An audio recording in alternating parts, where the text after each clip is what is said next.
আসসালামু আলাইকুম, welcome back to my channel. আমার চ্যানেলে নতুন আরেকটি ভিডিও দেখার জন্য সবাইকে ওয়েলকাম জানাচ্ছি। আশা করছি যে যেখান থেকে আমার ভিডিওগুলো দেখছেন সবাই অনেক ভালো আছেন, সুস্থ আছেন।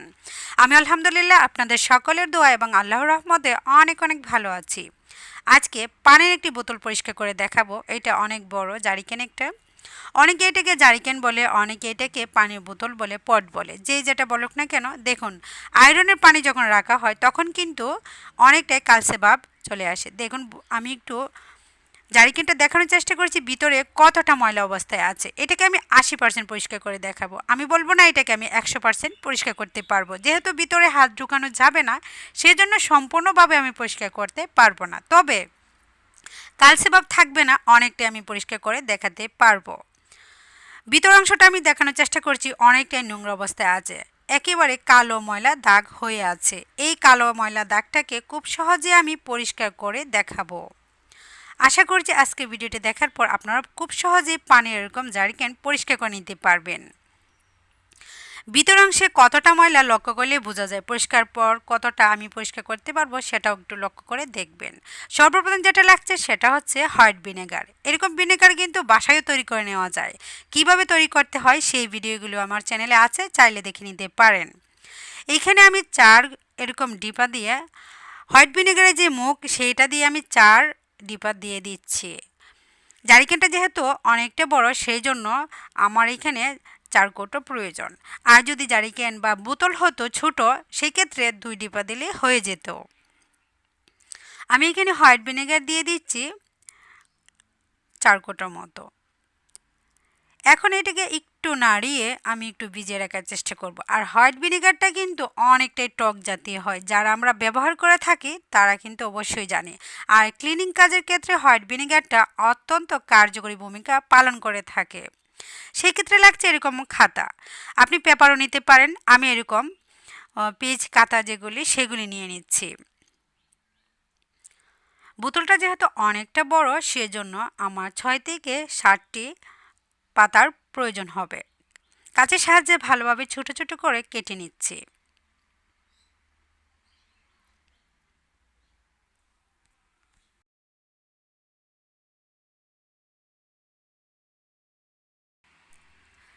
ষাটটি আমি কাগজ কেটে নিয়েছি। এখন হচ্ছে এই মুখে দিয়ে সম্পূর্ণ কাগজ কাটাগুলিকে ঢুকিয়ে নিব।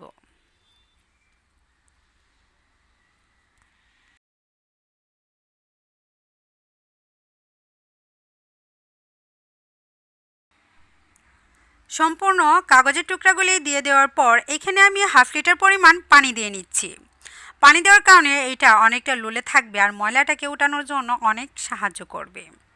পানিটা দেওয়ার পর আমি 5 মিনিট পর্যন্ত এটাকে জাকিয়ে নেব।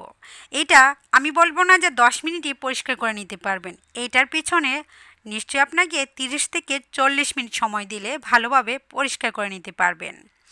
এইটিকে 5 মিনিট জাকিয়ে নেওয়ার পর আরও 5 মিনিট আপনি রেখে দিবেন। এইভাবে রাখতে রাখতে বা এরকম নাড়া দিতে দিতে একটা পর্যায়ে দেখবেন সবগুলি কালচে ভাব সেগুলি আস্তে আস্তে উঠে যাবে। আপনি যদি তাড়াহুড়া করে পরিষ্কার করতে চান সেক্ষেত্রে কিন্তু 40% পরিষ্কার করতে পারবেন। আর আমি আজকে 80% পরিষ্কার করে দেখাবো। এভাবে পরিষ্কার করলে দেখা গিয়েছে 3 মাস বা 6 মাস পরে একদিন পরিষ্কার করলেও অনেক ভালো থাকবে বা দেখতে ভালো লাগবে। এরকম এত বেশি কালচে ভাব আসবে না। আমি 5 মিনিট করে জাকিয়ে নেওয়ার পর আবার কিছুক্ষণ রেখে দিয়েছি। আমি অন্য কাজের ফাঁকে ফাঁকে এই পানির বোতলটাকে পরিষ্কার করে নিয়েছি। দেখুন, আমি যে সাদা কাগজ দিয়েছিলাম কাগজটা কতটা ময়লা হয়ে গিয়েছে। এখন আমি আরও পানি দিয়ে জাকিয়ে জাকিয়ে ময়লাটাকে ভালোভাবে নিয়ে আসছি এবং পানিটা ফেলে দিচ্ছি। এইভাবেই আমি হচ্ছে সম্পূর্ণটাকে ভিতর থেকে কাগজ নিয়ে আসলাম। এখন আরও ভালোভাবে পরিষ্কার করার জন্য আমি দেখুন একটি কুশনের মাথায় এরকম নেট লাগিয়ে নিয়েছি।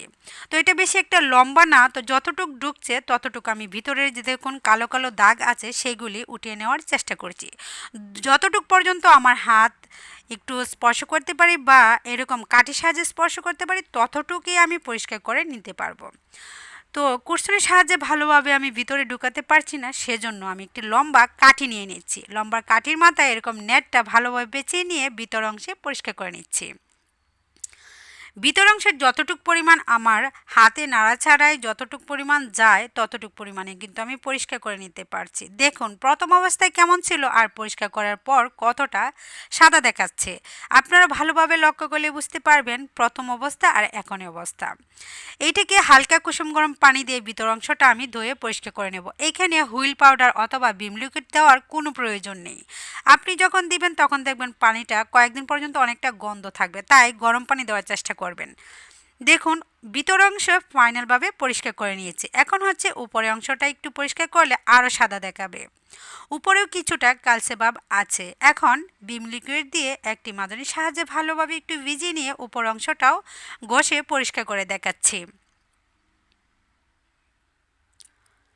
আশা করছি আমার আজকের ভিডিওটি আপনাদের কাছে অনেক অনেক ভালো লেগেছে। যদি বেশি ভালো লেগে থাকে অবশ্যই একটি ভালো কমেন্ট করবেন। বেশি ভালো লাগলে ফ্রেন্ডস এবং ফ্যামিলিদের সাথে আমার ভিডিওটি শেয়ার করে দিতে পারেন।